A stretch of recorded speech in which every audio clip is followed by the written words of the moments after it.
Welcome back to the latest environmental news update. First story.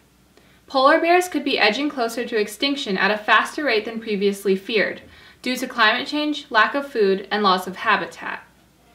According to new research published in the journal Science, polar bears have much higher metabolisms than previously thought, meaning these predators need more food to satisfy their energy needs. However, the increasing loss of sea ice is making it more difficult for the bears to catch their main source of prey, seals. The study was led by the U.S. Geological Survey and monitored 9 polar bears over a course of 3 years. 5 of the 9 bears were unable to catch enough prey to sustain themselves during the research, resulting in plummeting body weight. According to Anthony Pagano, a USGS biologist who led the research, this and other studies suggest that polar bears aren't able to meet their bodily demands like they once were.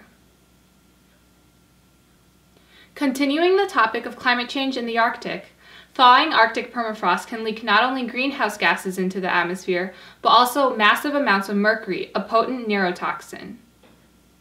The Arctic's frozen layer of soil acts as a trap for carbon, but U.S. government scientists just revealed that it also contains a buildup of mercury, 32 million gallons to be exact. The study, published in Geophysical Research Letters, was led by USGS scientist Paul Schuster. The team measured mercury levels in permafrost cores across Alaska and then extrapolated to calculate the amount of mercury in permafrost around the globe. Mercury, a naturally occurring element, binds with plant matter, but in the Arctic, their roots become frozen and then are buried by layers of soil. How much mercury would be released depends on how much the permafrost thaws, which in turn depends on the rate of warming of the planet. Saudi Arabia has long been defined by its vast resources of oil and the resulting wealth, but now the nation aims to take advantage of another resource, sunlight. Under Prince Mohammed bin Salman, the world's largest oil exporter will start investing money into renewable energy in an attempt to diversify its economy and emerge as a global force in clean power. ACWA Power, a Saudi energy company, plans to build a solar farm that would generate enough electricity for up to 200,000 homes. By the end of the year, the country wants to invest up to $7 billion to develop new solar plants and wind farms.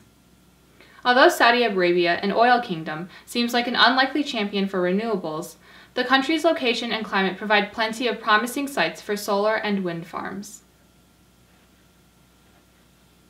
New research using EPA and census data reveals that school children across the U.S. are being affected by toxins in the air.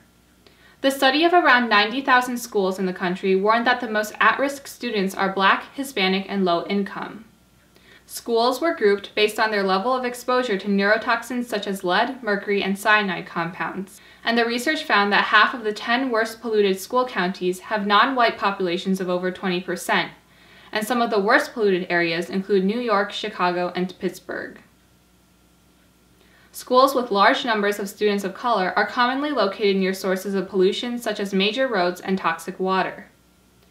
Pre-kindergarten children are also attending higher-risk schools than older students, which is a warning sign considering their developing brain stage.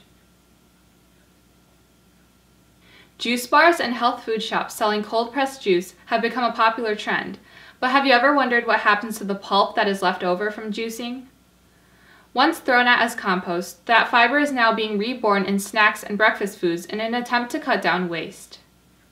Caitlin Mogental, a graduate of the University of Southern California, teamed up with her roommate Ashley Miyazaki to start Pulp Pantry, with the idea of turning fruit and vegetable pulp into appealing snack foods.